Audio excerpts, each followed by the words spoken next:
The railgun charged with a sound like thunder trapped in a bottle. Blue-white energy crackled along the spine of the USS Phantom, illuminating the darkness of space with electric fury. Inside the ship's consciousness core, Captain Lynette Blackwood felt every electron, every photon, every molecule of power coursing through what had become an extension of her own body. Her eyes glowed with the neural interface. Her hands weren't on controls anymore. They were the controls. The ship was her skin. The weapons were her fists. And before her, suspended in the black void like insects caught in amber, 300 Zor warships waited to die. 4 years ago, they called me reckless. 4 years ago, they stripped my wings and called it justice. Today, Earth gave me new wings, wings made of steel and rage and purpose. The targeting system locked, 9 ships aligned in perfect sequence, their hulls painted red in her vision. One trigger, one shot, 9 deaths. Lynette's finger moved. The railgun spoke with the voice of gods. The projectile crossed 2,000 kilometers in less than a heartbeat. No sound, no warning, just pure kinetic fury traveling at a fraction of light speed. The first Zor cruiser exploded before its sensors registered the attack. The second ship died while trying to understand what destroyed the first. By the third ship, crews were screaming. By the 9th, they had stopped. Debris bloomed like steel flowers across the battlefield. Atmosphere vented from ruptured hulls, crystallizing instantly into frozen clouds of what used to be breathable air. Emergency lights flickered and died. Escape pods launched into space where Earth's gravitational nets waited to crush them like tin cans. 3 years ago, they called me weak for refusing orders. Today, I'll show them true strength. The screen went black. Text appeared in clinical white letters. 72 hours earlier. Cheyenne Mountain had been hollowed out during the Cold War, carved from granite by men who believed the world might end in nuclear fire. Now, decades later, it served a different purpose. The tunnels no longer protected against Soviet missiles. They protected against something worse. Something that came from above, not across an ocean. Captain Lynette Blackwood sat in Section 7, Border Patrol Operations, where the air smelled like recycled oxygen and desperation. 36 monitors surrounded her workstation, each one displaying sensor data from Earth's outer defense perimeter. Most showed nothing. Emptiness. The vast silence of space doing what it always did, existing without caring about the small creatures crawling across planets within it. She was 38 years old, too young to be forgotten, too old to start over. Her uniform fit perfectly, every crease regulation sharp, but the insignia on her collar told a story everyone in the mountain knew by heart. Captain, not Major, not Commander. Captain. 4 years frozen at a rank she should have surpassed a decade ago. The coffee in her hand had gone cold 3 hours ago. She drank it anyway. Punishment tasted better when you got used to it. A notification blinked on monitor 17. Routine data packet from satellite grid Echo 7. She pulled up the file, scanned the readings, logged the information in the daily report. Standard procedure. Boring, safe. The kind of work they gave to pilots they didn't trust with anything important anymore. Her hand moved to close the file, then stopped. Something in the thermal signature patterns looked wrong. Not alarms wrong, just off. Like a photograph where one person's shadow fell in the wrong direction. She pulled up the spectral analysis, cross-referenced it with historical data, ran it through 3 verification algorithms. Still wrong. She reached for the comm button. Stopped. Thought about the last time she'd reported an anomaly. The dismissive looks, the suas, the unspoken message, Blackwood, you're border patrol now, not a tactical analyst. Stay in your lane. She logged the data instead, filed it under requires further review, where it would sit until someone more important than her decided whether it mattered. The monitor on her left chimed. Personal communication incoming. Video call from a Montana area code she'd memorized 6 years ago. Lynette touched the screen. Her daughter's face appeared, and for a moment, the granite walls of Cheyenne Mountain disappeared. Reese Blackwood was 13 years old, with her father's eyes and her mother's stubborn chin. She sat in her grandmother's kitchen in Billings, afternoon sunlight streaming through windows that Lynette hadn't seen in person for 8 months. Hey, Mom. Hey, sweetheart. Lynette forced a smile that felt like lifting weights. How was school? Reese shrugged, a gesture that meant everything and nothing in the way only teenagers could achieve. Fine, we had this assembly about careers. Some Air Force recruiter came and talked about being a pilot. Something twisted in Lynette's chest. That sounds interesting. I told him my mom used to fly real missions. Reese's voice carried a weight that 13-year-olds shouldn't have to carry. He asked what you're doing now. I said you monitor satellites. The silence stretched. Lynette could hear her daughter's grandmother moving in the background, deliberately giving them privacy while making sure Reese knew she wasn't alone. Reese, the kids at school say you're a coward. The words came out fast, like ripping off a bandage. They say you refused orders and that's why you got demoted. Sarah Mitchell's dad was Air Force, and he told her you could have been a colonel by now if you hadn't chickened out. Lynette set down her cold coffee. Her hand didn't shake. She'd learned that trick in the cockpit, when turbulence tried to rattle instruments, and the only thing between life and death was steady hands on the stick. Sweetheart, courage isn't about following orders. It's about knowing when not to. That doesn't make sense. I know. It won't make sense until you're in a position where someone orders you to do something wrong and you have to choose between your career and your conscience. Lynette leaned closer to the camera. 4 years ago, I was ordered to bomb a target. Intelligence said it was a weapons depot. My instruments said there were thermal signatures consistent with 300 people inside. I refused the order. I was right. It was a refugee center. Reese's eyes widened. You saved them? I saved them, and the military court-martialed me for insubordination. They didn't officially punish me for being right. They punished me for not following orders. There's a difference. Lynette sat in the silence of Section 7, surrounded by monitors showing the empty spaces between stars, and wondered if her daughter would ever understand that some promises were made to be broken by circumstances beyond anyone's control. Footsteps echoed in the corridor outside, not the quick pace of junior officers rushing between assignments. These were slower, measured, the walk of someone who didn't need to prove anything to anyone anymore. Admiral Garrett Steele appeared in the doorway. He was 64 years old, with hair gone silver white and a scar running from his left ear to his collarbone, a souvenir from a close encounter with Iraqi shrapnel in 1991. His uniform was Marine Corps, decorated with ribbons that told stories of Kosovo, the Gulf, and a dozen classified operations that would never appear in history books. Captain Blackwood. His voice carried the gravel of too many years shouting orders over helicopter, rotors, and gunfire. Lynette stood. Admiral, at ease. He waved away the formality and sat in the chair beside her workstation, moving like someone whose bones remembered every mission they'd ever carried him through. Your daughter doing okay? As okay as a 13-year-old whose mother lives in a mountain and whose father died in space can be. Steele nodded. He'd been at Marcus Blackwood's funeral 6 years ago, one of the few flag officers who bothered to attend the memorial service for a station commander who died when the Zor decided EO Station made a good statement about humanity's vulnerability. I knew your father, Lynn. The Admiral used her first name, which meant this wasn't an official conversation. Flew with him in the Gulf. Hell of a pilot. He'd be proud you saved those refugees 4 years ago. He'd probably wonder why I didn't fight the court-martial harder.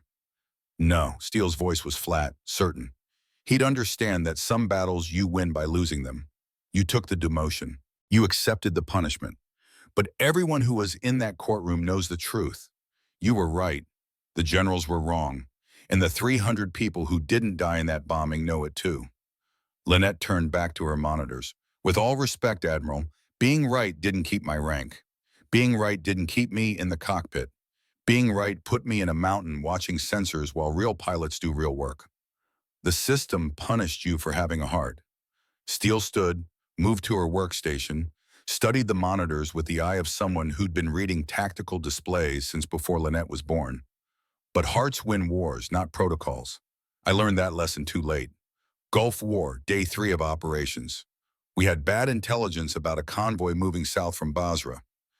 I gave the orders to engage. Turned out it was civilians fleeing the bombing. We killed 47 people who were just trying to survive. Lynette looked at him. She'd never heard this story. The difference between you and me, Captain, is that I followed my orders. I did what the book said to do, and I've regretted it every single day since. The Admiral's hand touched the scar on his neck, an unconscious gesture. The military punished you for having a conscience. The military promoted me for not having one. Which one of us do you think sleeps better at night? Before Lynette could answer, the lights in Section 7 flickered.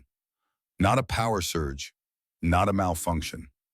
This was the deliberate flicker that meant the mountain's AI systems were redirecting energy to primary defense protocols. Every monitor on Lynette's workstation lit up red.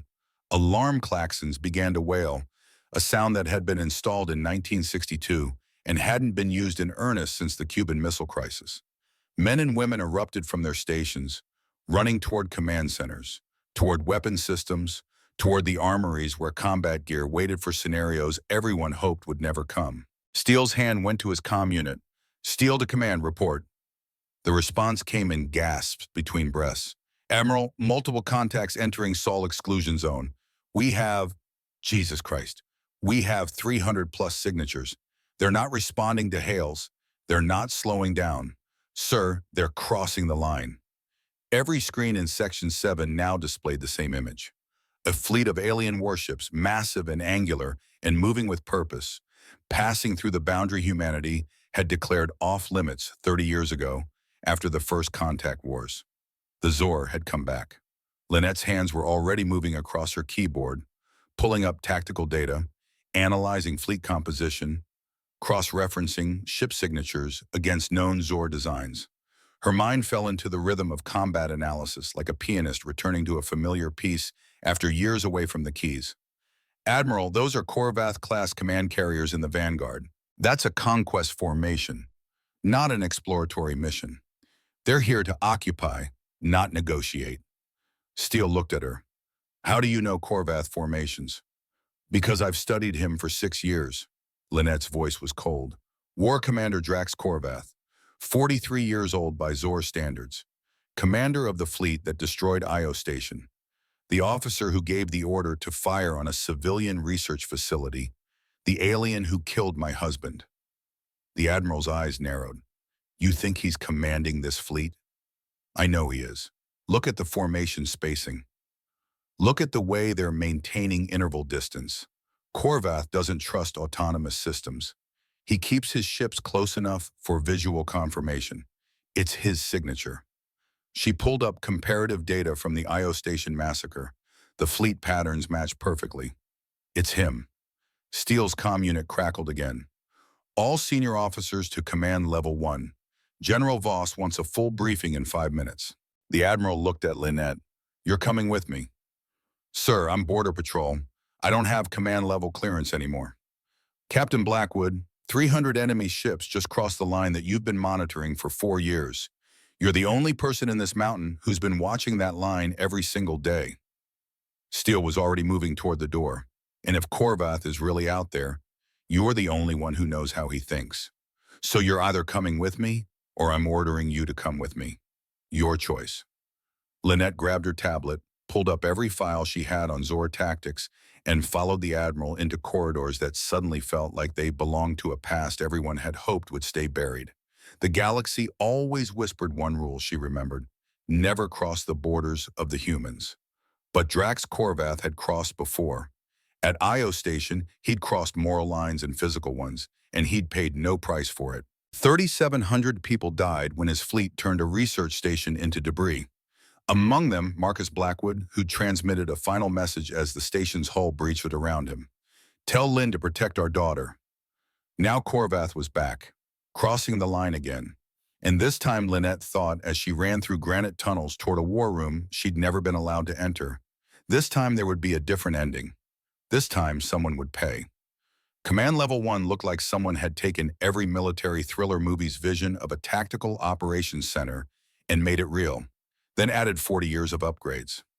Wall-sized displays showed the solar system in 3 dimensions, with Earth at the center and red icons streaming inward like blood cells rushing to an infection. General Arthur Voss stood at the central command platform, a man whose face suggested he'd spent his career in conference rooms instead of combat zones. His uniform was perfect, his posture textbook, and his eyes held the particular kind of fear that came from knowing you were in charge when everything went wrong. 30 officers surrounded him, pulling up data, coordinating with satellite networks, trying to understand how 300 ships had gotten this close without more warning. Steele entered with Lynette behind him. Every head turned. "Admiral," Voss's voice was tight, "this is a secure briefing. Captain Blackwood has been monitoring the Sol exclusion zone for 4 years. She was the first to detect the anomalies in the sensor data. She's also the foremost expert we have on War Commander Drax Korvath." Steele's tone suggested this wasn't a request. "She stays." Voss looked like he wanted to argue. The red icons on the display moved closer to Earth while he considered it. "Fine, Captain. What can you tell us about this fleet?" Lynette stepped forward, pulling up her tablet's data and throwing it to the main display. "This is a Zor conquest formation.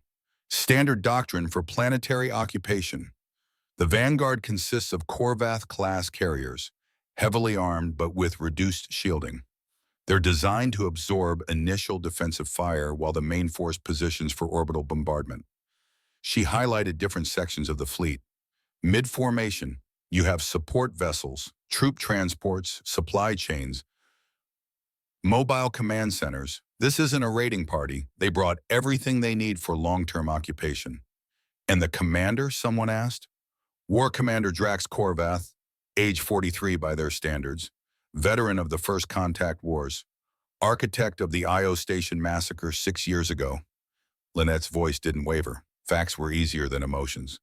"He's cautious, methodical, and doesn't trust AI systems. He maintains tight formation discipline. He also believes humanity is weak because we prioritize civilian safety over military objectives." Voss studied the display. "How long until they reach Earth?" "At current speed, 48 hours. But they'll slow down as they enter the inner system.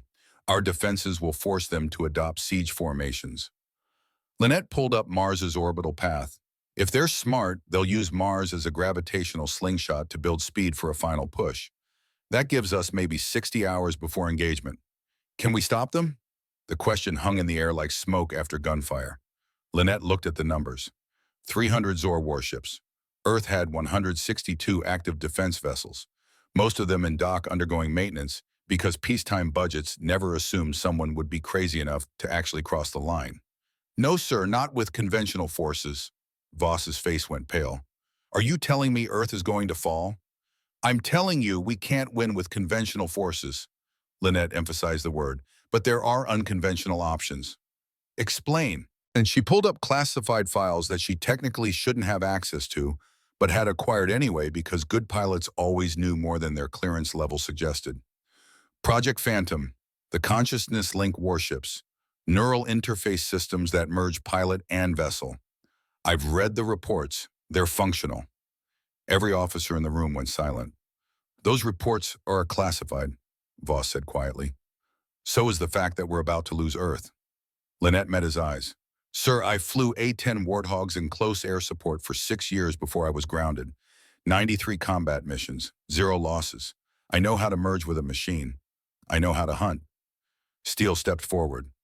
"General, Captain Blackwood is right. Project Phantom was designed for exactly this scenario, a threat conventional forces can't stop." Voss shook his head. "The neural interface is experimental. We've had 3 test pilots. 2 suffered permanent brain damage.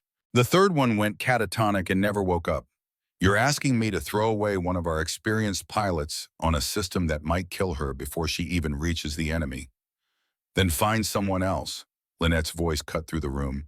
"But find someone in the next hour, because that fleet is getting closer and we're running out of time." Before Voss could respond, a new alarm cut through the command center. Different pitch, higher urgency. A junior officer looked up from her station, face white. "General, we have additional contacts. 3 separate fleets, different signatures. They're not approaching Earth. They're just watching." The main display shifted. 3 new clusters of ships, each one hanging at the edge of the Sol system like spectators at a gladiator match. "Identify them," Voss ordered. "Negative ID on 2 of them. The third, Jesus. Sir, that's a Krillian observation fleet. 47 ships." The name sent ice through every spine in the room. The Krillians had been neutral since the First Contact Wars, refusing to ally with anyone but willing to trade with everyone. If they were watching, It meant they were evaluating Earth's military capacity. Steele understood it first. They're waiting to see if we fall. If Earth goes down, 3 more species invade simultaneously. They're not here to help. They're here to pick over the corpse. Voss looked like he might vomit. How many ships total? Approximately 600, sir, counting all 4 fleets. The general turned to his staff. Options. I need options right now. Men and women began speaking over each other, proposing defensive formations, evacuation protocols, last stand scenarios that all ended with Earth burning. Lynette looked at Admiral Steele. The old Marine's eyes were calculating, running through scenarios that only combat veterans could see. He'd been in situations like this before. Outnumbered, outgunned, facing death with insufficient forces and inadequate plans. He gave her the slightest nod. She knew what it meant. Permission, or maybe absolution, or maybe just acknowledgement that sometimes the only way to win was to break every rule and hope the pieces fell in the right places. Sir, her voice cut through the chaos, I volunteer for Project Phantom. Voss turned. Captain, I appreciate the gesture, but it's not a gesture, General. It's mathematics. Lynette pulled up tactical simulations. Conventional forces give us a 3% chance of victory. Project Phantom, with a capable pilot, increases that to 42%. Not great odds, but better than extinction. And if the neural interface kills you, then you promote the next pilot in line and hope they last longer than I do. She stepped closer to the command platform. General Voss, with respect, you're looking at this like a bureaucrat. You're worried about protocols and safety margins and legal liability. I'm looking at this like someone who has a 13-year-old daughter in Montana who's going to die screaming if those ships reach Earth. The room had gone quiet again. Admiral Steele, Voss looked at the older officer. Your assessment? Steele didn't hesitate. Captain Blackwood is the best combat pilot I've ever seen. She has more flight hours than anyone in this room. She also has personal motivation. Her husband died at Io Station. If anyone can merge with a weapons system designed to hunt, it's a woman with nothing left to lose except her child's future. Lynette felt the words like a punch. Nothing left to lose. Was that what she'd become? A weapon with no life beyond vengeance? Maybe, but maybe that was enough. Voss studied the display, watching red icons crawl closer to Earth while 3 other fleets waited to see if humanity would fall. He was a political general, but he wasn't stupid. He knew what defeat looked like. Hangar 13, he said finally. Escort Captain Blackwood to Project Phantom. If she survives the interface, she flies. If not, he didn't finish the sentence. Steele touched Lynette's shoulder. Follow me. They walked through corridors that felt like arteries in a dying body, past rooms where people were already packing evacuation supplies, past armories where weapons were being distributed to soldiers who would die using them if Lynette failed. The Admiral didn't speak until they reached an elevator that descended deeper than official maps showed Cheyenne Mountain went. You know there's a 70% chance the interface kills you, he said quietly. Better odds than I had, refusing that bombing order 4 years ago. I was expecting a firing squad. Got a demotion instead. Lynette watched floor numbers tick downward. If I'm going to die, Admiral, I'd rather it be in a cockpit than in a bed 50 years from now, wondering if I could have made a difference. Your daughter, my daughter, needs a world to grow up in. If I die giving her that, it's a trade I'll make. She looked at him. You'd make the same trade, Admiral. You've already made it. Gulf War, Kosovo, every classified operation that kept you away from home. Don't lecture me about sacrifice when you've been practicing it longer than I've been alive. The elevator stopped.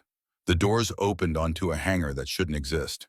It was carved from living rock, vast and dark except for the work lights illuminating a single ship at the center. The USS Phantom was 60 meters long, angular like someone had tried to design a predator and succeeded beyond nightmares. Its hull was black, not painted, but composed of something that seemed to absorb light rather than reflect it.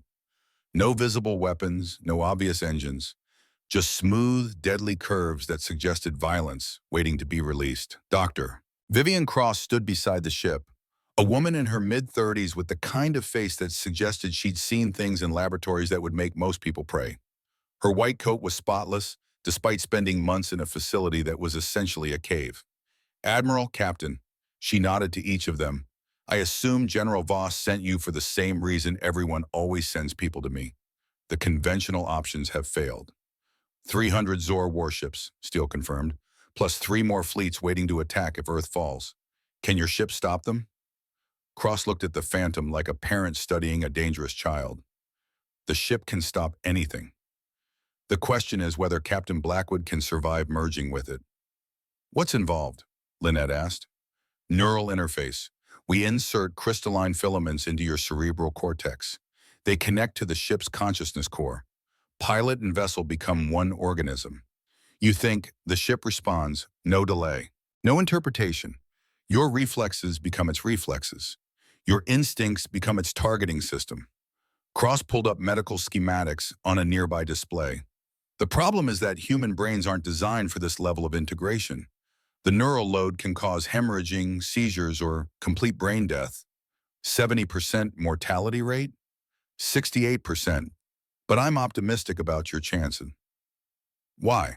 Cross smiled, and it wasn't reassuring. Because you're angry. The 3 previous test pilots were volunteers, idealists who thought they were serving humanity. They merged with the ship, and their brains couldn't handle the cognitive dissonance between who they were and what the ship is. She touched the Phantom's hull. This vessel is a weapon, pure and simple. It was designed to kill. Your mind needs to be compatible with that purpose. Anger provides compatibility. Lynette stared at the ship, at the smooth black curves that promised death to anything that got in their way. 6 years ago, Marcus had transmitted his final message. Tell Lynn to protect our daughter. 4 years ago, she'd refused an order and lost everything except her child. Today, she had a choice. Die in a medical facility while Earth burned, or die in a cockpit trying to save it. Not really a choice at all.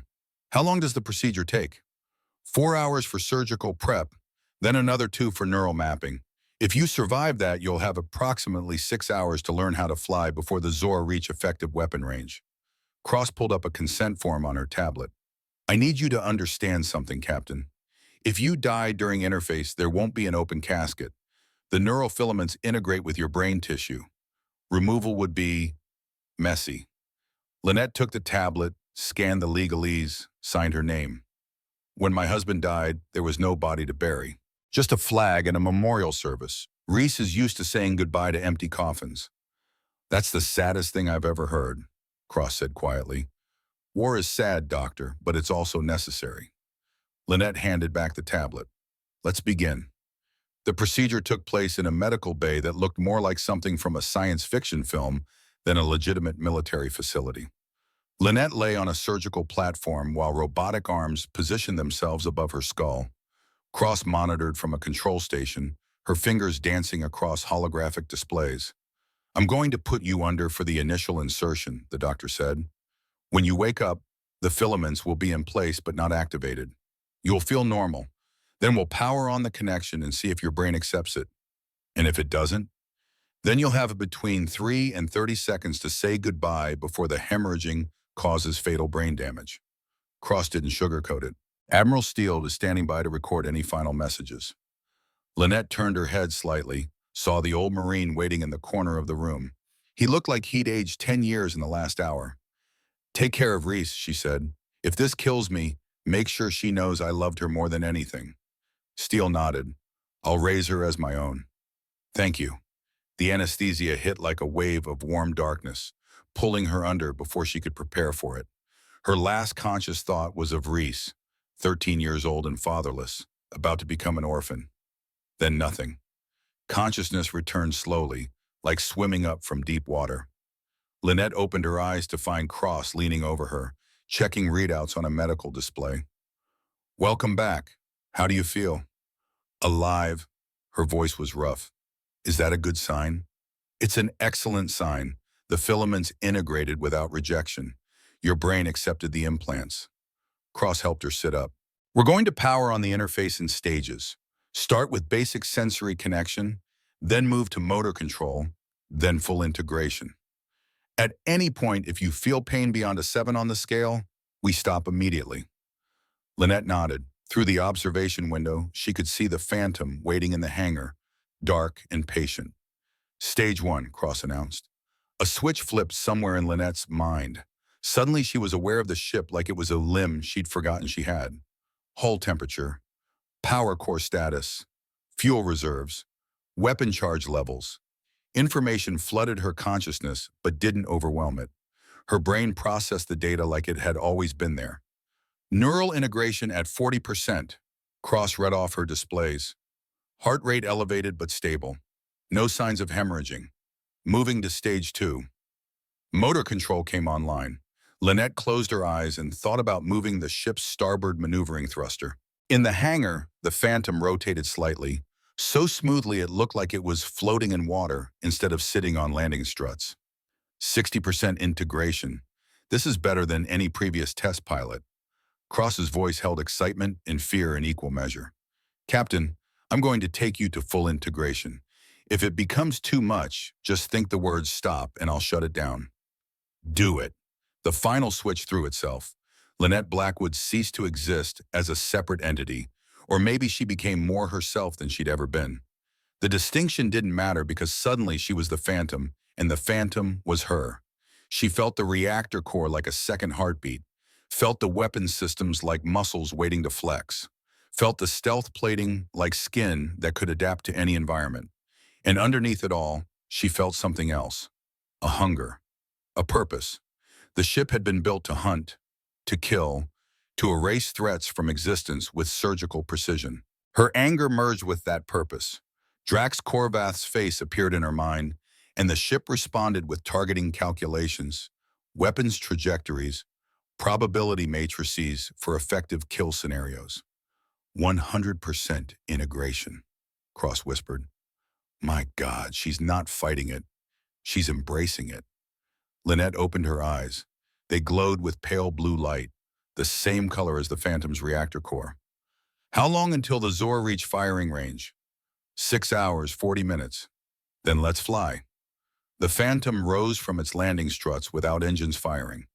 Gravitational manipulation fields, invisible and silent, lifted the ship like it weighed nothing. Lynette guided it through the hangar's main doors, up through the access tunnel carved into Cheyenne Mountain's granite heart, and into the sky above Colorado. The neural interface translated thought into movement faster than conscious decision-making. She wanted to climb, and the ship climbed. She wanted to accelerate, and Earth fell away beneath her like it was dropping instead of the Phantom rising. Mach 1, Mach 5, Mach 20. The number stopped meaning anything because speed was just a concept and she existed beyond concepts now. Atmosphere gave way to vacuum. Stars appeared, cold and pure and infinite. Phantom to command. I'm clear of Earth's gravity well, awaiting orders. General Voss's voice came through the comm, tight with stress. Captain Blackwood, you are not cleared for combat operations. Return to base immediately.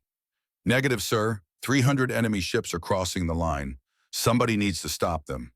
That's not your decision to make. Then court-martial me again. I'll add it to the collection. Lynette cut the comm and opened a private channel to Steele. Admiral, what are my real orders? The old Marine's voice was quiet. Erasure protocol, Captain.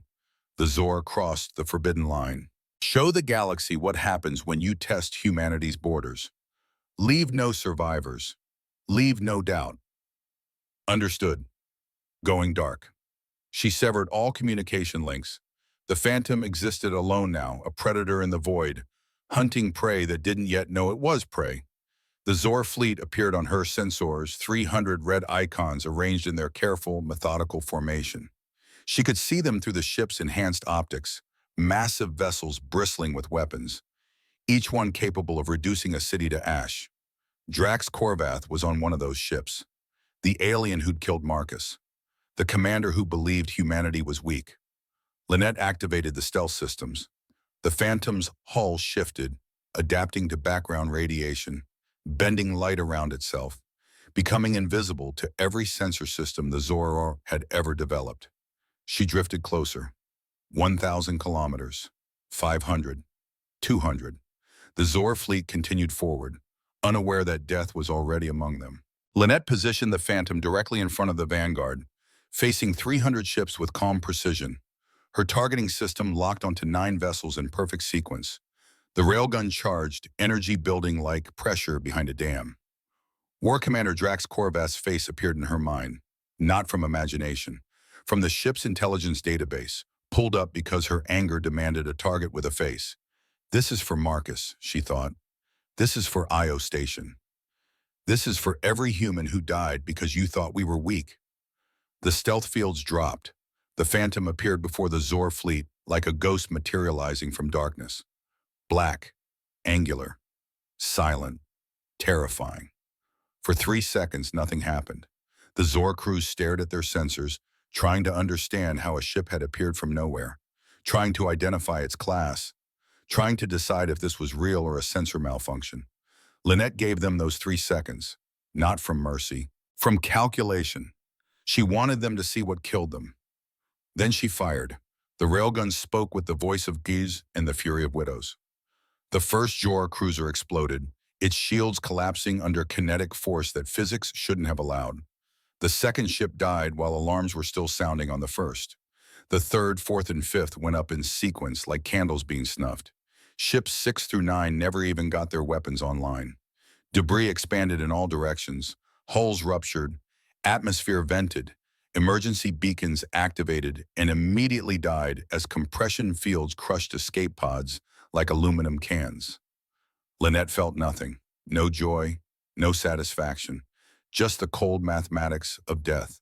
9 ships destroyed in 4 seconds, 291 remaining. She rotated the Phantom, already targeting the next sequence. A communication channel forced itself open on her console.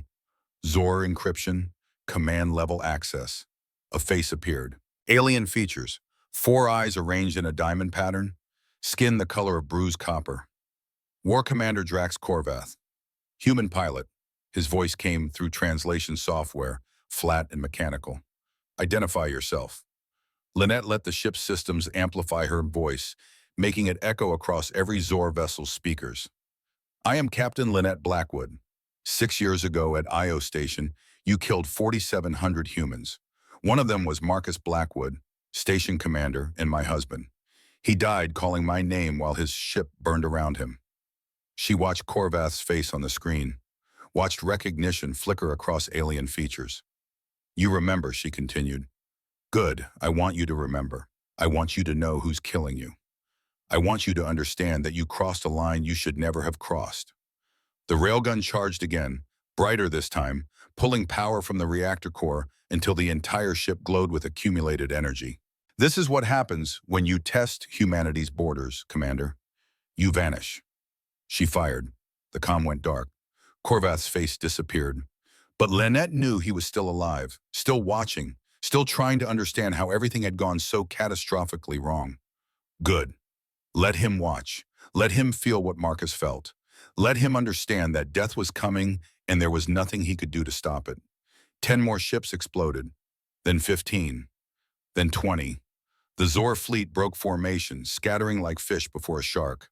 But there was nowhere to run. Gravitational fields had activated around the entire combat zone, trapping them in a sphere of warp space where jump drives failed and engines could barely provide thrust.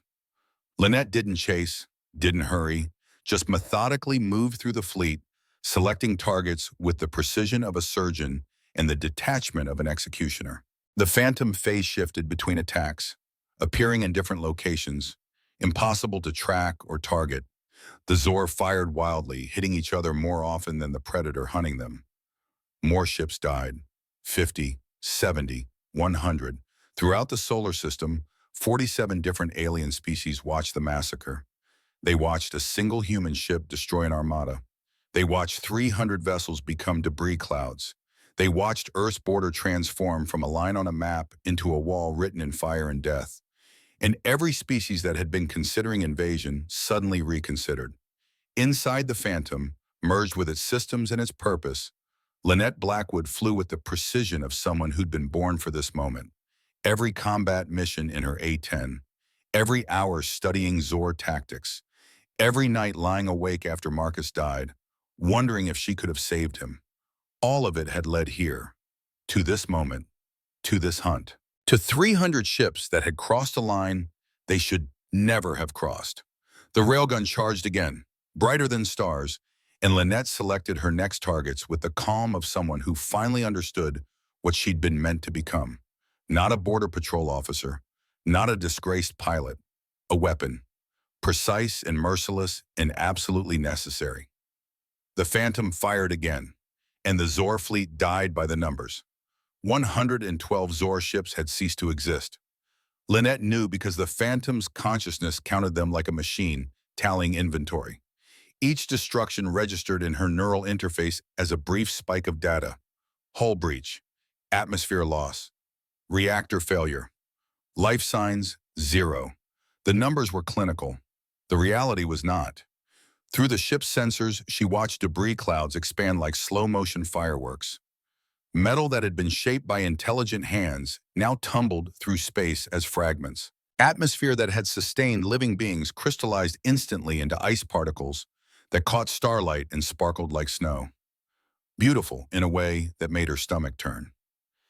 18 minutes had passed since she'd opened fire. 18 minutes of systematic execution, moving through the Zor fleet with the efficiency of an automated system, except she wasn't automated. She felt every shot, every kill. The neural interface transmitted targeting data, but also transmitted context. Ship classifications, crew complements, estimated casualties. 112 ships, average crew of 200 per vessel. 22,400 Zor personnel dead by her hand. The math was simple. The weight was crushing. The Phantom phase shifted again, appearing 300 kilometers from its previous position. The stealth systems made her invisible for the seconds between attacks, then dropped when the railgun needed to fire. Appear, target, fire, vanish, repeat. Drax Korvath's fleet had stopped trying to fight. Now they just tried to survive. Ships scattered in all directions, breaking formation, abandoning doctrine, running toward edges of the gravitational trap that held them like flies in amber. Some attempted to jump to faster than light speed, despite knowing their drives wouldn't engage. Desperation made people try impossible things. Lynette understood desperation. She'd felt it 6 years ago, watching the transmission from Io Station cut to static. She'd felt it 4 years ago, standing in a courtroom while generals explained why following her conscience was a criminal act. Now she felt it in the neural interface, in the way her thoughts took microseconds longer to translate into ship responses. The connection was degrading. Not catastrophically, not yet, but her brain wasn't designed for this level of integration, and the tissue was beginning to fail, all under the cognitive load. Cross's voice crackled through the medical monitoring channel. Captain, your neural coherence is at 73%. I'm seeing early signs of hemorrhaging in your frontal cortex. You need to disengage. Negative. Lynette lined up her next shot.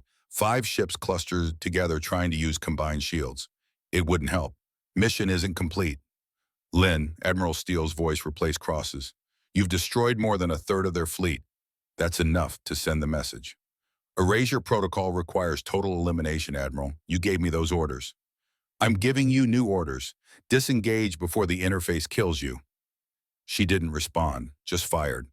The railgun projectile punched through all 5 ships in sequence. The combined shields collapsed like tissue paper against a blowtorch. Reactors detonated in chain reaction, each explosion triggering the next, creating a brief supernova that illuminated the battlefield in harsh white light. 117 ships destroyed, 183 remaining. Pain lanced through Lynette's skull. Not the dull ache of a headache, but sharp, precise agony, like someone was driving nails into her brain. The neural filaments were degrading, breaking down under stress, and her body was rejecting what it had accepted an hour ago. Neural coherence at 68%, Cross announced, voice tight with professional concern.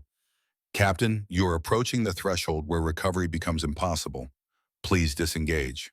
After. The word came out slurred. The interface was affecting her speech centers. After the mission. She phase shifted again. The Phantom materialized in the center of a Zor formation, surrounded by 30 ships that immediately opened fire. Plasma bolts and kinetic rounds converged on her position from all directions. The ship's adaptive shielding handled it. Barely. Energy dispersed across the hull, spreading the impact until it was survivable. But the shields were degrading too. The Phantom wasn't invincible. Nothing was. Lynette spun the ship, firing in a 360-degree pattern. The railgun cycled faster than physics should allow, each shot targeting a different vessel. 9 ships exploded simultaneously. The remaining 21 broke formation, fleeing in panic. She let them go. For now. There were closer targets. On the Zor command carrier, War Commander Drax Korvath watched his fleet die with the resignation of someone who'd finally understood the magnitude of his mistake.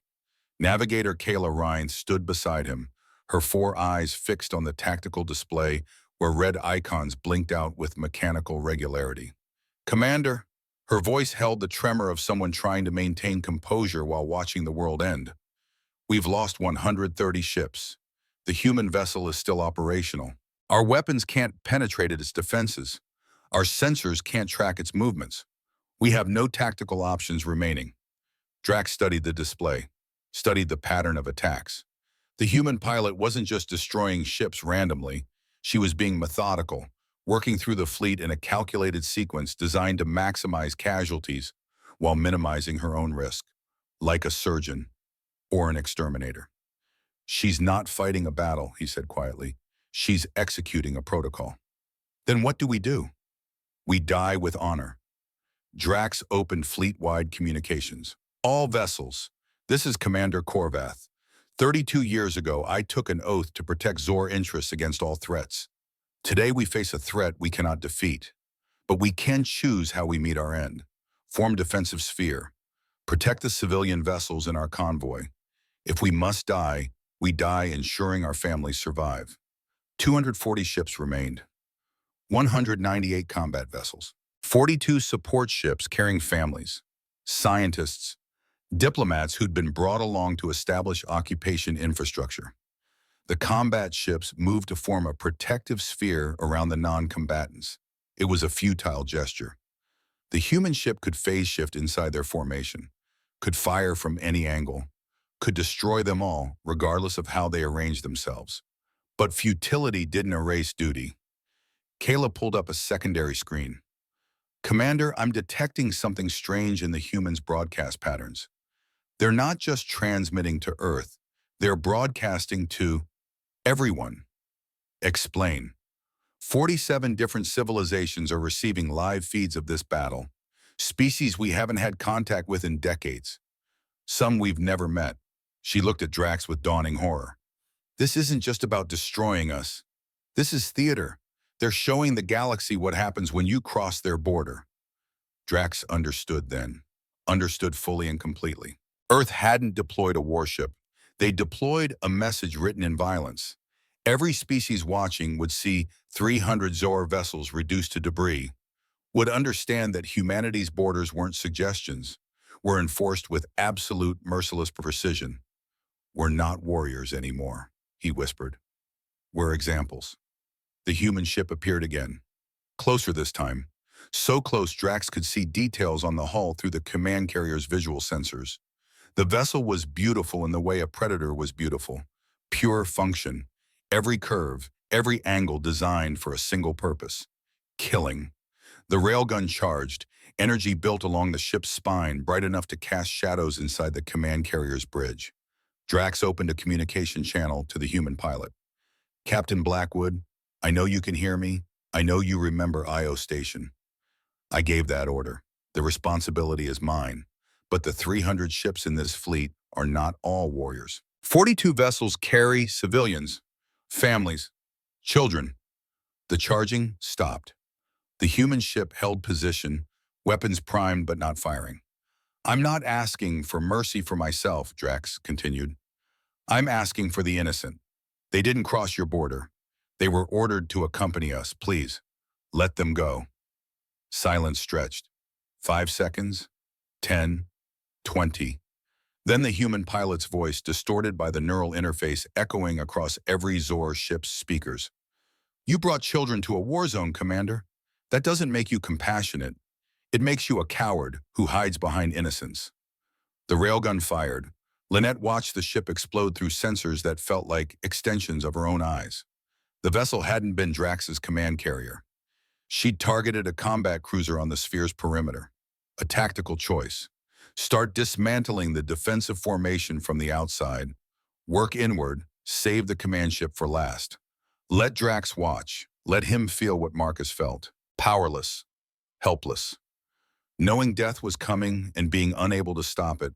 140 ships destroyed, 160 remaining. The pain in her skull intensified. White-hot needles driving deeper, neural tissue breaking down under stress it wasn't meant to endure. Blood ran from her nose, warm and copper-tasting. The ship's medical systems detected it, reported it, filed it under catastrophic biological failure imminent. "Captain!" Cross's voice was nearly a shout now. "Neural coherence at 61%. You're past the safety threshold. Disengage immediately or you will die. After.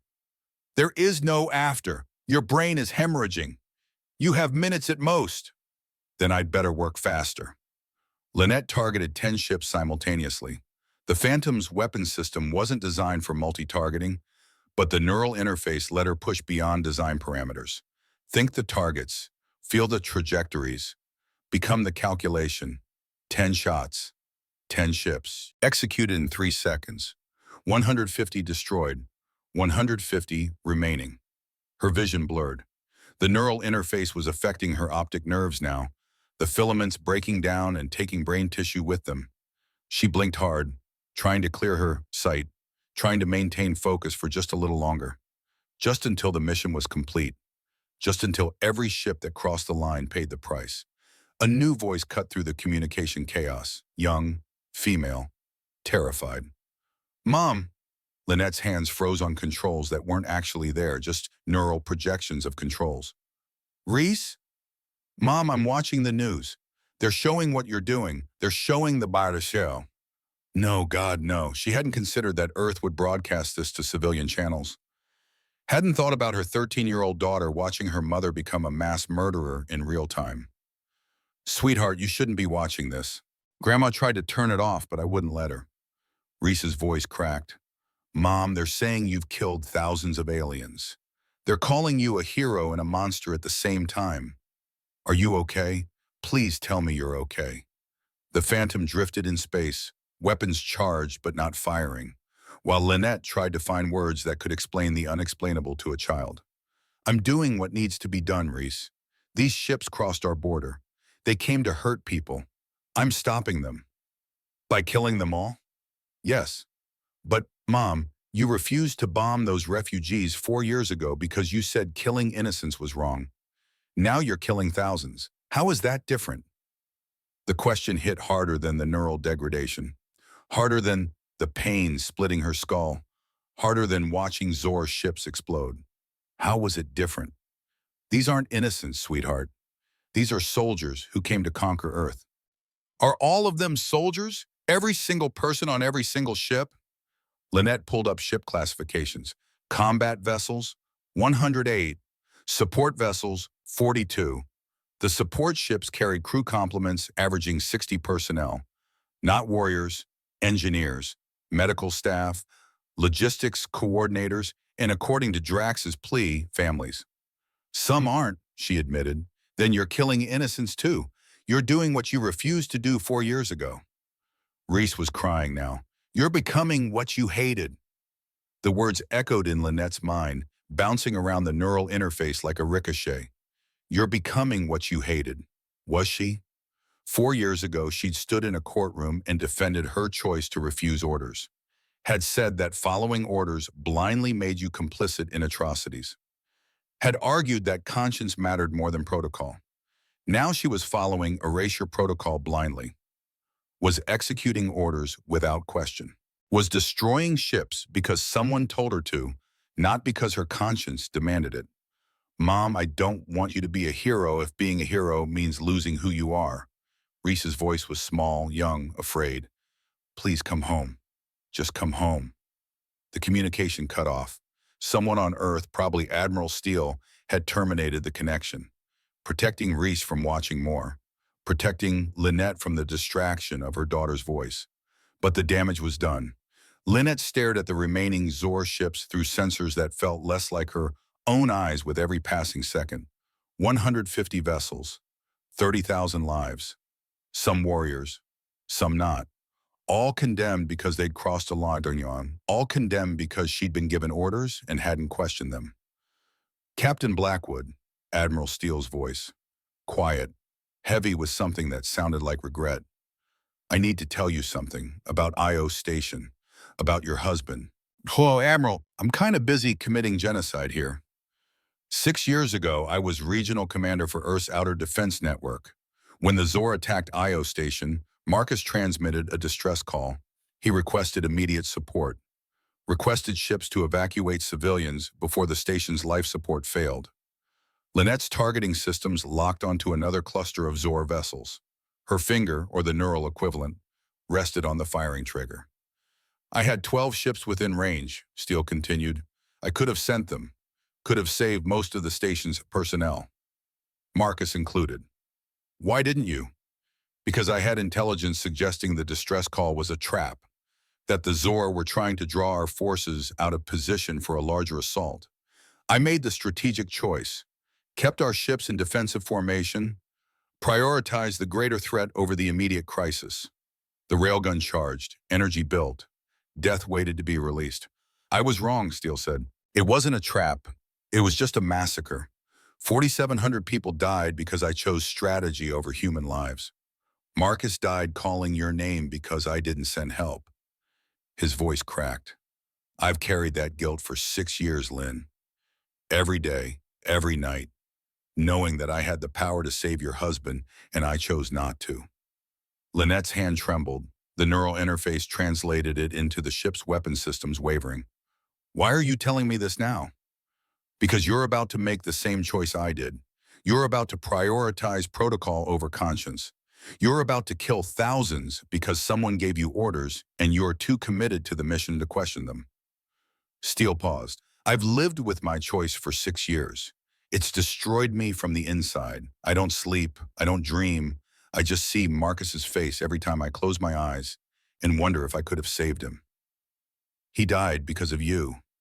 The words came out flat, emotionless. The neural interface was shutting down her limbic system, protecting her from the emotional overload. Yes, and these ships are dying because of you. But there's a difference, Lynn. I didn't have a choice in the moment. Intelligence was bad. I made the best decision I could with the information I had. You have perfect information. You know some of those ships carry civilians. You know you're killing innocents, and you're doing it anyway because someone told you to. 150 ships, 30,000 lives, 42 support vessels, non-combatants, families, children. Lynette's vision cleared slightly as the neural interface diverted resources away from weapon systems toward keeping her brain functional. She could see the Zor formation more clearly now, could distinguish between the combat vessels bristling with weapons and the support ships that carried nothing but cargo and personnel. Don't make my mistake, Steele said quietly. Don't follow orders that will destroy who you are. Your daughter is watching. Reese is seeing what you become. Please, Lynn, remember why you refused orders 4 years ago. Remember that conscience matters more than protocol. The Phantom hung in space, weapons charged, death hovering at the edge of execution. Through the neural interface, Lynette could feel every system on the ship, could feel the railgun's accumulated energy, could feel the targeting solutions for all 150 remaining vessels, each one calculated to optimal precision. She could kill them all, complete the mission, execute erasure protocol with perfect efficiency, or she could choose differently. On the Zor command carrier, Drax Korvath watched the human ship hold position. The weapons were charged. The targeting was locked. Death should have come already, but for some reason the human pilot was waiting. Commander, Kayla studied her sensors. The human ship's energy signature is fluctuating. Something's wrong with their systems. Or something's wrong with their pilot. Drax pulled up enhanced visual. Even at this distance, he could see the ship's hull was damaged, scorching from near misses, stress fractures from sustained combat. She's been fighting for 23 minutes. Even human pilots have limits. Should we attack? No, if we attack and fail, we prove we're still a threat. If we hold position, we look like what we are, defeated, broken, at her mercy. You think she'll show mercy? Drax remembered the pilot's voice, the cold fury, the absolute conviction that every Zor ship deserved to die. No, but I think she might show something else. Humanity. On the command carrier's bridge, junior officers whispered prayers to deities that might or might not exist. Engineers prepared for hull breaches that seemed inevitable. Medical staff stood ready to treat casualties from an attack that would leave no survivors to treat. And in the center of it all, Drax Korvath waited for a human pilot to decide whether 30,000 lives would end or continue. Lynette felt the neural interface degrading faster now. 60% coherence, 58, 55. Her brain was dying by increments, neural tissue breaking down under stress it had never been designed to handle. Dr. Cross's voice came through one final time, desperate and afraid. Lynn, please, you're at 53%. Below 50, there's no recovery. You'll be brain dead even if we extract you. Reese will lose both parents. Please disengage. Reese, 13 years old, fatherless, soon to be motherless if Lynette didn't stop. But stopping meant leaving the mission incomplete, meant 150 Zor ships survived, meant War Commander Drax Korvath lived while Marcus stayed dead. Was that justice? Or was that just revenge? 4 years ago, she'd refused orders because killing innocents was wrong. Today, she'd killed thousands because someone told her it was necessary, because protocol demanded it, because she'd been so focused on executing the mission that she'd forgotten to question whether the mission was right. Reese's voice echoed in memory. You're becoming what you hated. The railgun discharged not in a firing sequence, but in a power-down cycle. Energy dissipated back into the reactor core. Targeting solutions dissolved. The Phantom's weapons went cold. All Zor vessels. Lynette's voice was barely recognizable, distorted by neural degradation and bleeding tissue. This is Captain Lynette Blackwood of Earth Defense. Stand down your weapons. Maintain defensive formation. Any ship that breaks formation or attempts to flee will be destroyed. Silence across all channels. Then War Commander Drax Korvath's voice. You're letting us live? I'm letting you survive. There's a difference. Lynette pulled up ship classifications, highlighted the 42 support vessels. Commander, you have non-combatants in your fleet. Families. You're going to load them onto your fastest ships. You're going to give those ships clear passage to the edge of the gravitational field. And you're going to watch them escape. And the combat vessels? Will remain here. Will be disarmed. Will surrender their crews to Earth Defense for processing and eventual repatriation. Lynette's vision was failing now, the neural interface eating through her optic cortex. You brought 300 ships across our border, Commander. 150 have been destroyed. The message has been sent. The rest will serve as witnesses to tell the galaxy what happens when you test humanity. Drax was quiet for a long moment. Wait, because my daughter is watching. Because I refused orders once to save innocents, and if I kill yours now, I prove that my principles only matter when they're convenient. Lynette felt blood running from her eyes now, tears mixing with hemorrhage. And because a very wise admiral just reminded me that following orders doesn't absolve you of responsibility for what you become. She pulled up a tactical map, highlighted a gap in the gravitational field.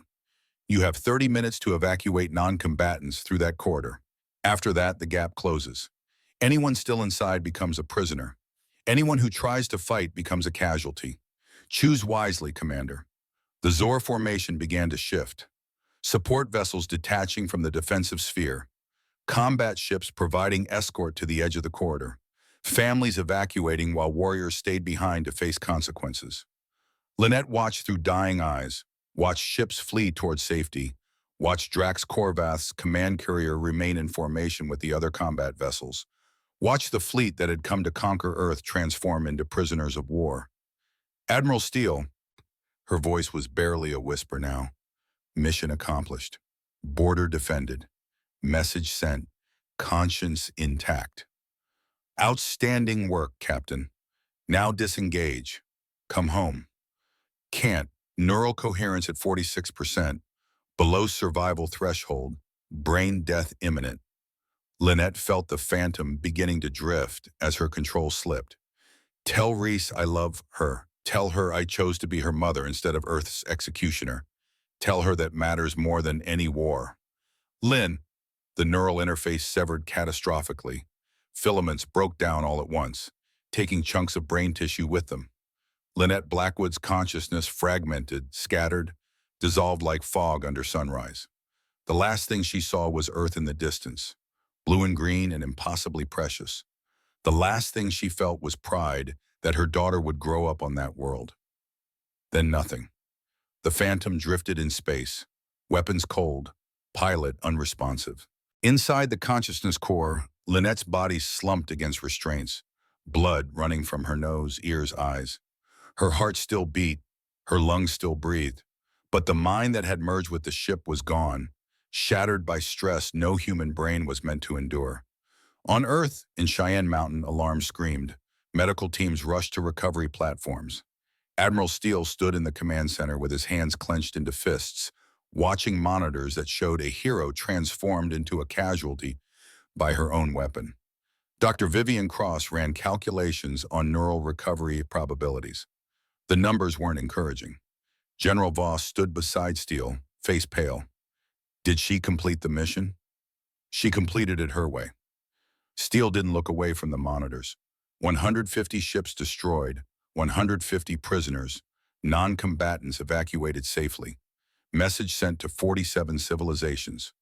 Earth's border defended without becoming the monsters we're trying to stop. She violated erasure protocol, let enemy combatants survive. She saved Earth while keeping her humanity. If you want to court-martial her for that, General, you'll have to wait until she wakes up, if she wakes up. Recovery drones launched from Earth, accelerating toward the Phantom's position. Estimated time to retrieval, 40 minutes. Estimated probability of successful neural recovery, 18%. In Montana, Reese Blackwood watched her television screen as news anchors debated whether her mother was a hero or a war criminal. Watched footage of the battle. Watched ships explode. Watched the moment her mother chose mercy over protocol. Her grandmother held her while she cried. Across the solar system, 47 different civilizations watched the conclusion of Earth's border defense. Watched a single pilot destroy half an armada. Watched that same pilot choose restraint over total victory. Some civilizations interpreted it as weakness, others as strength. All of them noted that humanity's borders were enforced by individuals capable of both absolute violence and unexpected mercy. Earth had sent a message. The message was complicated. The message was human. Don't cross our borders. But if you do, you might find warriors who remember that war doesn't erase the difference between right and wrong. War Commander Drax Korvath stood on his command carrier's bridge, watching 50 support ships disappear into faster-than-light speed, carrying 7,000 non-combatants to safety. His fleet of combat vessels remained in formation, weapons disabled, crews awaiting imprisonment by an enemy that had earned his respect. Navigator Reinth, his voice was quiet. Record this in the fleet logs. Record everything. The destruction, the mercy, the choice. Yes, Commander. Make sure it's transmitted to Zor High Command. Make sure they understand that we didn't just lose to superior technology. We lost to a warrior who was better than us. Not stronger. Better. Drax studied the drifting human ship, the vessel that had destroyed his fleet and then stopped before the destruction became genocide. Make sure they know that humanity's borders aren't just protected by weapons. They're protected by principles. The recovery drones reached the Phantom. Medical teams began emergency extraction procedures, cutting through the consciousness core shell to reach the dying pilot inside. Admiral Steele watched through satellite feeds as they pulled Lynette Blackwood from the ship. She looked small, fragile, nothing like the warrior who just changed the galaxy's understanding of human military capability. Get her to medical, he said quietly. Best doctors, whatever it takes. Admiral, General Voss's voice was careful. When she recovers, if she recovers, she'll face charges. She disobeyed direct orders, violated erasure protocol, let enemy combatants escape. Steele turned to face the general. His eyes held something that made Voss step backward. General, that woman just saved Earth while teaching the galaxy that we're not monsters. If you want to prosecute her for choosing conscience over blind obedience, You'll have to go through me first. And I promise you, that's a fight you'll lose. The medical shuttle carrying Lynette's body entered Earth's atmosphere. 47 different civilizations watched its descent, watched Earth prepare to either celebrate or condemn the pilot who defended their border in a way nobody expected. In the shuttle, surrounded by medical equipment that kept her body alive while her brain tried to decide whether to continue existing, Lynette Blackwood dreamed. She dreamed of Marcus, of Reese, of a future where her daughter didn't grow up ashamed of what her mother had become. She dreamed of 42 ships full of families fleeing to safety instead of dying in fire. She dreamed of the choice between being a perfect soldier and being a decent human. And somewhere in the dying synapses of her brain, in the last fragments of consciousness before either recovery or oblivion, Lynette Blackwood smiled. Because she'd chosen right. She'd chosen the hard way, the complicated way, the way that let her daughter watch without horror, the way that let her look at herself in the mirror, even if that mirror existed only in dreams now. The medical shuttle landed at Cheyenne Mountain. Doctors rushed Lynette to emergency neural reconstruction. Admiral Steele stood in the observation gallery, watching through glass as they fought to save a pilot who'd saved the world. Below him, in the mountain's holding cells, preparations began for processing 150 Zor prisoners. Above him, in orbit, new defensive satellites deployed with updated protocols. Protocols that included mercy as a tactical option. Around him, Earth breathed easier, protected by a border that had proven itself enforced not just by weapons, but by warriors who knew when to shoot and when to stop. And in Montana, a 13-year-old girl wiped her eyes, turned off the television, and whispered to the empty sky, "Come home, Mom, please come home." The message traveled through atmosphere, through space, through the cosmic distance between a daughter's hope and a mother's broken mind. Whether it would be received, whether Lynette Blackwood would wake up to hear it, remained to be seen. But the border stood. The message had been sent. Earth had shown the galaxy both its teeth and its humanity. And that, perhaps, was the most terrifying message of all. 6 months later, in a military courtroom carved from the same granite that housed Cheyenne Mountain's command center, Captain Lynette Blackwood stood to face judgment for the day she defended Earth and broke protocol at the same time. The trial would determine whether conscience or obedience mattered more. The galaxy waited to see which one humanity valued. And in the defendant's chair, Lynette Blackwood, awake now, recovered enough to stand trial, damaged enough to understand what her choice had cost, prepared to defend the decision that had saved her daughter's innocence while nearly costing her own life. The border stood. The question remained. What did it mean to be human in a universe that demanded warriors but also needed mercy? The trial would answer, or at least it would try. Lynette Blackwood died for 3 minutes and 47 seconds. Her heart stopped on the medical shuttle descending through Earth's atmosphere. Neural tissue ravaged by consciousness interface breakdown couldn't maintain basic autonomic functions anymore. The filaments had shredded through her cerebral cortex like glass through silk, leaving behind pathways that sparked and failed and bled. Vivian Cross performed emergency resuscitation while Admiral Garrett Steele watched through observation glass, hands pressed against the barrier like he could reach through and pull Lynette back from wherever she'd gone. They brought her back, barely. The paddles shocked her chest. Once. Twice. On the third attempt, her heart remembered how to beat. But her brain didn't remember much of anything. The first week was coma. Machines breathing for her, computers monitoring synaptic activity that registered as barely more than static.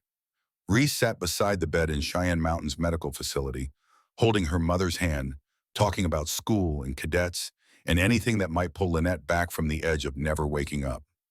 The second week, Lynette's eyes opened, but nobody was home behind them. She stared at ceiling tiles without recognition. Didn't know her name. Didn't know her daughter. The neural damage had erased chunks of memory, left gaps where personality used to exist. Dr. Cross made a decision that would either save Lynette or destroy what remained. She approached the Zor prisoners, specifically their medical officers. "We have neural regeneration technology," one admitted. His name was Physician Krell, and he'd spent 6 years developing biotech specifically for repairing combat brain injuries. But it's experimental, illegal by most civilized standards. The failure rate is 60%.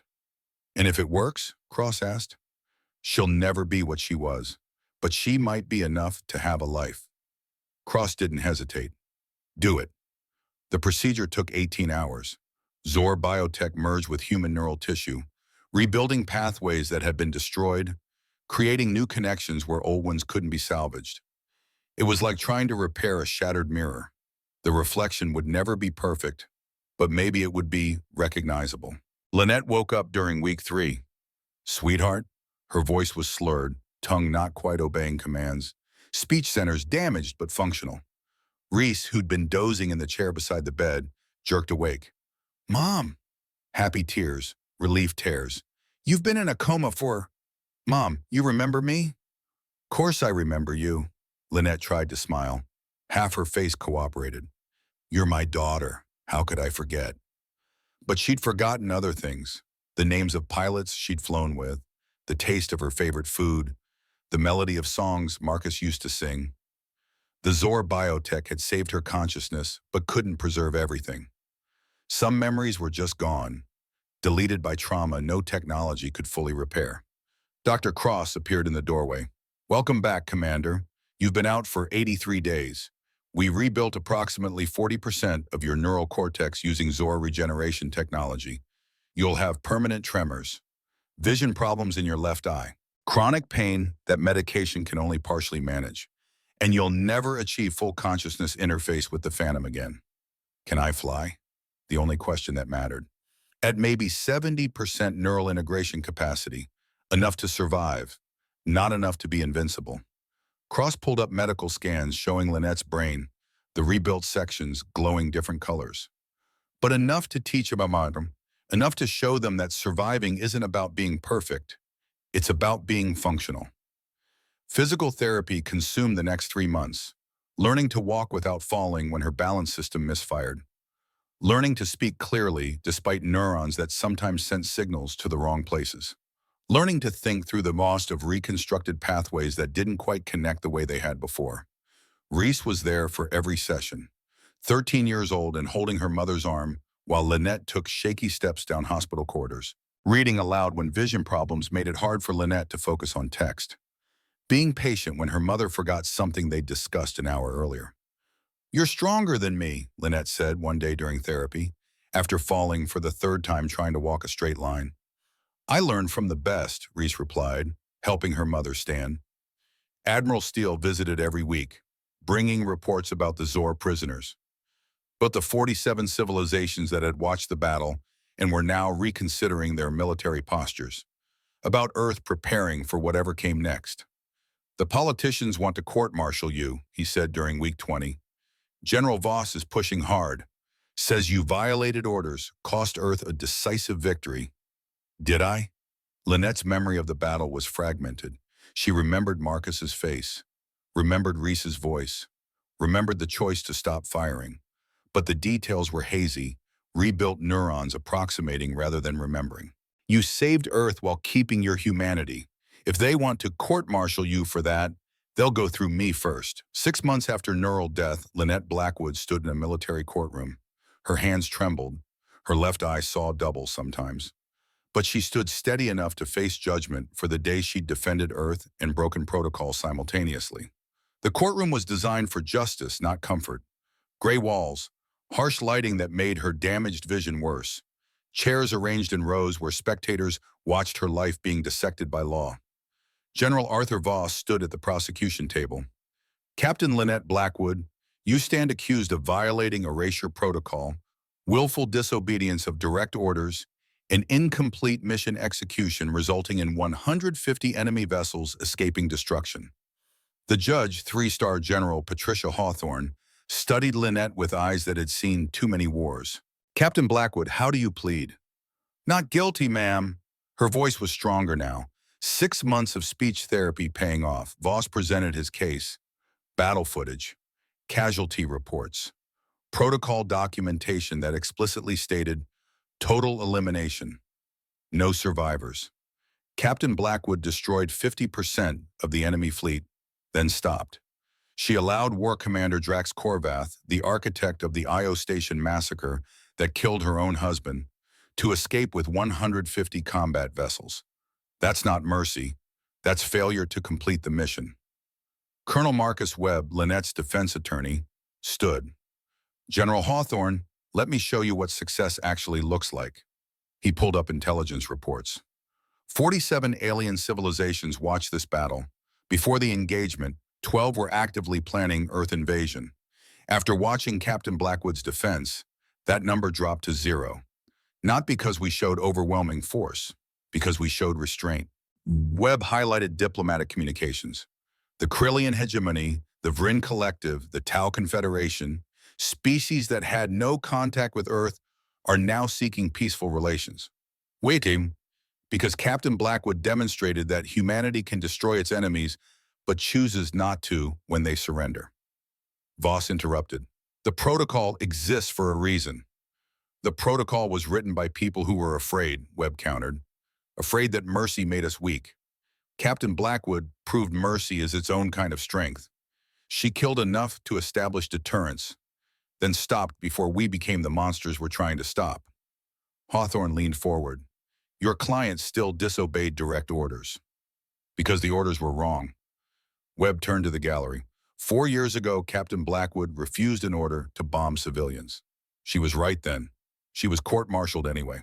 Today, she's being court-martialed for the same thing, following her conscience instead of blind obedience. At what point do we admit that maybe conscience matters more than protocol? The trial continued for 3 hours. Testimony from officers who'd watched the battle, from analysts who measured the diplomatic impact, from civilian witnesses who'd seen their children grow up safe because Lynette had defended Earth. Then Webb called his surprise witness. The defense calls War Commander Drax Korvath. The courtroom erupted, media representatives shouting, spectators gasping. The idea that Earth would let the Zor commander who'd killed Marcus Blackwood testify seemed impossible. But the rear doors opened, and Drax entered. He'd spent 6 months in orbital detention, learning human culture, learning about the woman who'd spared his life.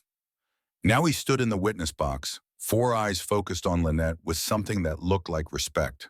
Commander Korvath, Webb began, tell the court what happened when Captain Blackwood stopped firing. She destroyed 150 of my ships in 23 minutes. Could have destroyed all 300. But she gave us a choice. Surrender your combat vessels. Evacuate your non-combatants. Live. Drax's voice was quiet but clear. I'm a warrior, Colonel Webb. I understand strength. What Captain Blackwood did wasn't weak. It was terrifying. She demonstrated total dominance, then chose restraint. That's not mercy. That's supremacy through control. Did her choice change how the Zor Empire views Earth? It changed everything. Before we saw Earth as prey. Now we see a civilization worthy of respect.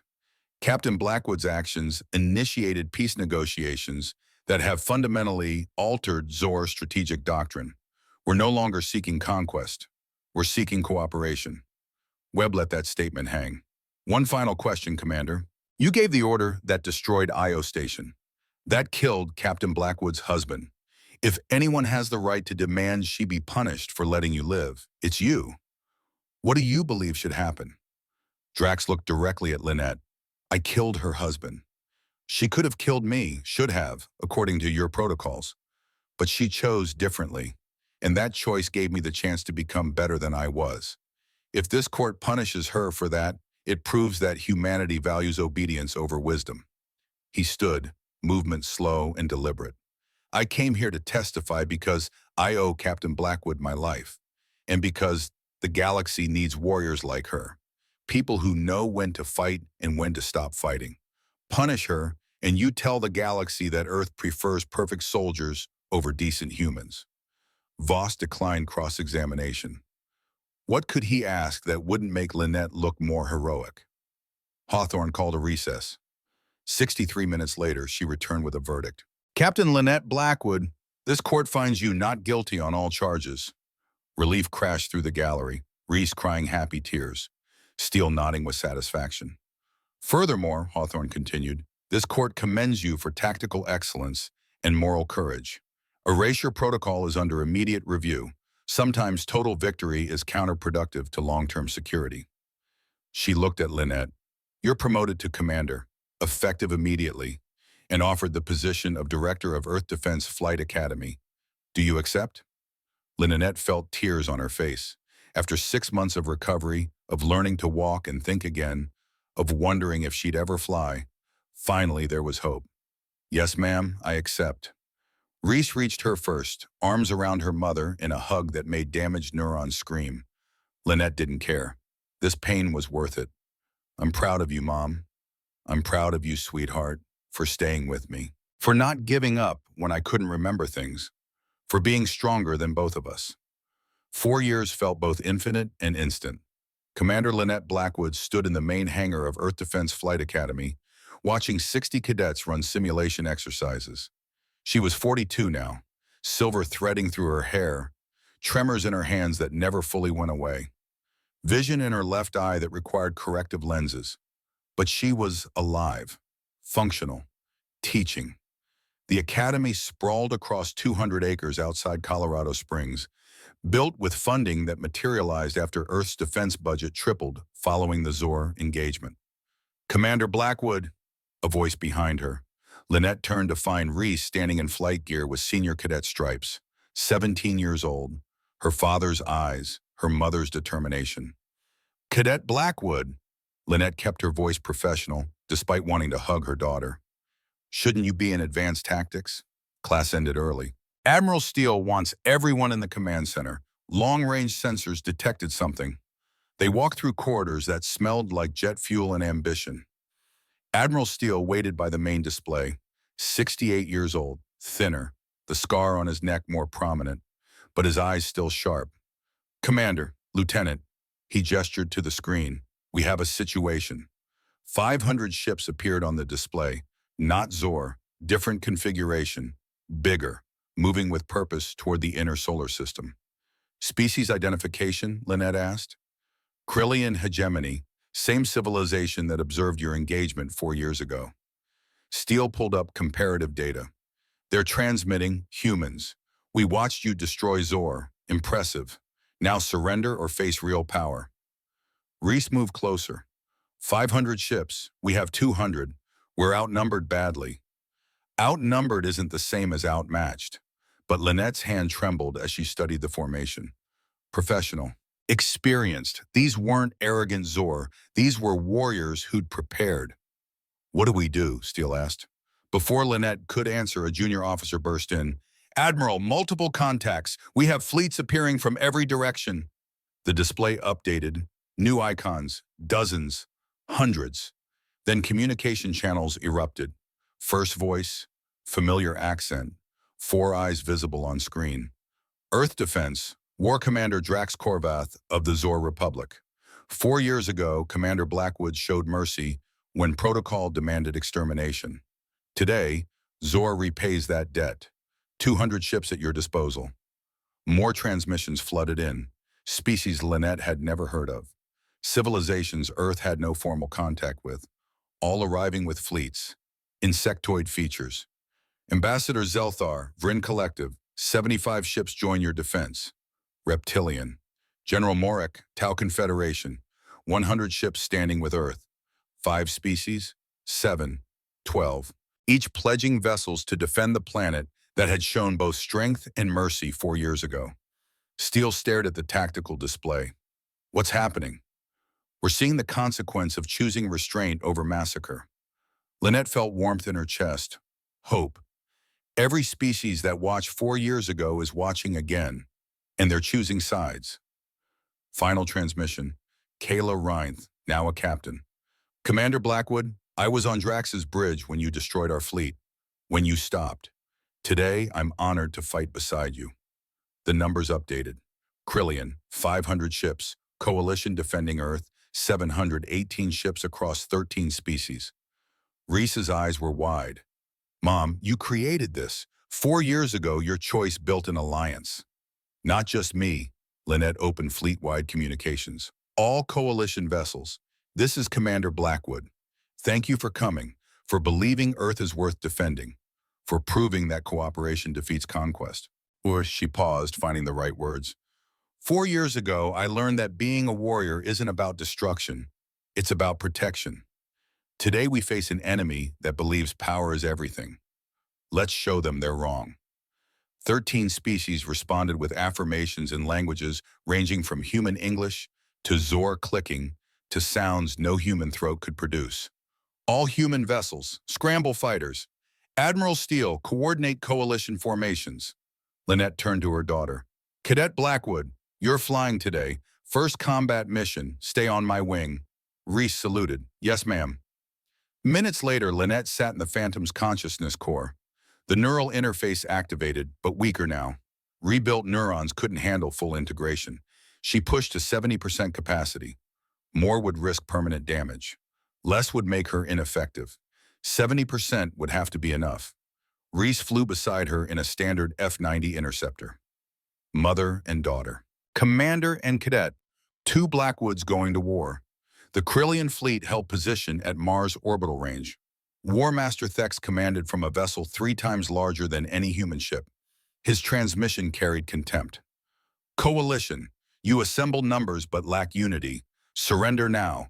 We'll make your integration into the hegemony painless.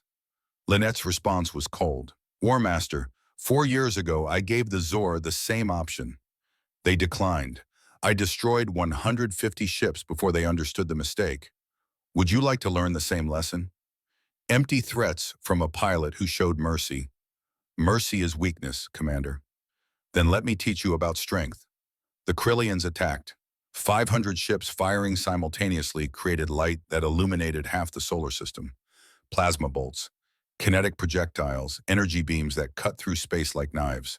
The Coalition's defensive sphere lit up as shields absorbed impacts that would have vaporized unprotected vessels. All Coalition vessels, maintain formation. Don't break ranks. Lynette phase-shifted the Phantom, appearing behind Krillian lines. Railgun charged. Fired. 3 ships exploded in sequence. But Krillians adapted faster than Zor. Their formation shifted, surrounded her position, began concentrating fire. She couldn't phase shift quickly enough. 70% neural capacity meant slower reactions. A plasma bolt clipped her starboard wing. Alarms screamed. Hull breach in Section 7. Mom! Reese's voice cracked with fear. Stay calm, Lieutenant. Fear is information, not instruction. Lynette tried to phase shift again, but her rebuilt neurons couldn't process the calculations fast enough. Another hit incoming. No time to dodge. Then Drax's voice cut through every frequency. Captain Blackwood, break left now! His ship materialized between Lynn and the plasma barrage. Zor shields absorbed the impact meant for the Phantom. Energy overloaded his defensive systems. His hull breached in 4 places. Drax! Lynette watched atmosphere vent from his command carrier. It's called repaying a debt, Commander. He was gasping, life support failing. 4 years ago, you gave me a future. Today, I give you one. Kayla's voice, desperate. All Zor vessels, form shield wall around Phantom. Protect the one who protected us. 200 Zor ships moved as one, creating a barrier with their own hulls between Lynette and the Krillian assault. Plasma fire hammered into Zor shields. Ships exploded, crews died, but the Phantom survived. Lynette felt something break and heal simultaneously in her chest. This was what mercy created. Not just treaties, not just alliances, but warriors willing to die for someone who'd once been their enemy. Reese, form up on me. All Coalition vessels, concentrate fire on Krillian command ship. Show them unity beats numbers. 700 ships fired simultaneously. Different weapons from 13 species. Plasma bolts mixed with railgun rounds, mixed with energy beams nobody had names for. All converging on War Master Thex's flagship. The Krillian shields, designed to be impenetrable, collapsed under the sheer variety of attacks. No single defense could counter 13 different weapon systems firing together. Thex's transmission was panicked. Cease fire! Coalition! Cease fire! We surrender! Negative, War Master. Lynette's voice was ice. You came here to conquer. You'll leave here understanding why nobody conquers Earth. She fired the railgun one final time. The projectile punched through Thex's flagship without destroying it. A warning shot. A demonstration. Your ship is disabled but intact. You'll be towed to Earth for processing. Your fleet will withdraw immediately or share your fate. Choose wisely. Silence across all channels. Then the Krillian fleet began retreating, abandoning their commander, fleeing from a coalition that had proven unity was its own superweapon. Victory without total annihilation. Deterrence through demonstration. The lesson Lynette had learned 4 years ago applied again. Reese's voice was awed. Mom, we did it. We really did it. We did it together, sweetheart. All of us. Lynette looked at the coalition fleet, battered but intact. 13 species that had become allies because one pilot chose mercy. That's how we win, not through destruction, through cooperation. Drax's ship was crippled but recoverable. Zor engineering teams already working on emergency repairs. He'd survive. They'd all survived. Earth was safe. The coalition was stronger. And Lynette Blackwood had proven that 70% neural capacity was enough when fighting alongside warriors who believed in something bigger than conquest. 3 months later, Earth dedicated Blackwood Memorial Station at the exact point where Lynette had stopped firing 4 years ago. The station wasn't military. It was diplomatic. A hub where 13 species met to discuss cooperation, trade, and building a future that didn't require constant warfare. The dedication ceremony filled the main assembly hall. Representatives from every coalition species, media from 40 star systems, humans wanting to see the pilot who'd changed everything. Lynette stood at the podium, hands trembling slightly but voice steady. 4 years ago, I was ordered to destroy 300 ships. I destroyed 150. Let the rest live. That choice was the hardest thing I've ever done. The audience listened in 13 different ways. Humans silent, Zor mandibles still, Vryn antennae attentive. Not because mercy is difficult, because knowing when to stop is harder than knowing when to start. War is easy. Identify threats, eliminate them. Move on. Peace is hard. Peace requires seeing potential in your enemy, seeing that maybe violence isn't the only answer. She gestured to Drax, standing with other coalition representatives. That commander killed my husband. I could have killed him. Protocol demanded it, but I let him live. 3 months ago, he took a plasma barrage meant for me, saved my life. That's what mercy creates. Not just treaties, but transformations. The speech continued, touching on sacrifice, on Marcus's death at EO Station, on the 7,000 Zor civilians who lived because one pilot chose conscience over orders. When she finished, applause came in 13 forms, each species showing appreciation their own way. That evening, Lynette returned to the observation deck alone. Earth hung in the window. Blue, green, safe, protected by borders enforced through both strength and wisdom. She pulled out her tablet, Marcus's final transmission. She'd avoided watching it for 6 years, the pain too fresh. Then avoided it during recovery because damaged memory couldn't handle emotional complexity. Now, finally, she was ready. Marcus's face appeared, younger than she remembered, smiling despite alarms blaring behind him. Lynn, if you're watching this, it means I didn't make it. Station's compromised. I've got maybe 5 minutes. His smile faded. I'm not scared of dying. I'm scared of leaving you and Reese. But if I have to go, at least I'm protecting 4,000 people. He leaned closer. Tell Reese I love her. Tell her to be brave. And tell yourself something for me, Lynn. You're the strongest person I know. Not because you're a great pilot. Because you know right from wrong, and you choose right even when it costs everything. His smile returned, sad but genuine. Don't hate the Zor. Don't hate anyone. Hate takes too much energy. Use that energy to build something better. Promise me. The transmission ended in static. Lynette wiped her eyes. After 6 years, the tears came easy instead of agonizing. I kept my promise, Marcus, she whispered to empty space. I built something better. You'd be proud of Reese. You'd be proud of all of us. Footsteps. Reese appeared in the doorway. Mom, you okay? Perfect, sweetheart. Just talking to your father. Reese saw the tablet still showing Marcus's frozen face. That's the transmission? First time I could watch it without breaking. Recovery took time, but I'm healed enough now. Lynette pulled her daughter close. He would have been so proud of you, Lieutenant Blackwood, first human in Coalition Liaison Program, flying with 13 species, building the peace he died trying to protect. They stood together, watching Earth rotate slowly in the observation deck window. Behind them, Blackwood Memorial Station hummed with activity, 13 species learning to coexist, learning that maybe the galaxy was big enough for everyone. Admiral Steele found them an hour later. Commander, Lieutenant, thought you'd want to see this. He showed them a transmission from Zor High Command. Official statement. The Zor Republic announces permanent alliance with Earth Coalition. All aggressive expansion terminated. Our species dedicates itself to mutual cooperation and peace.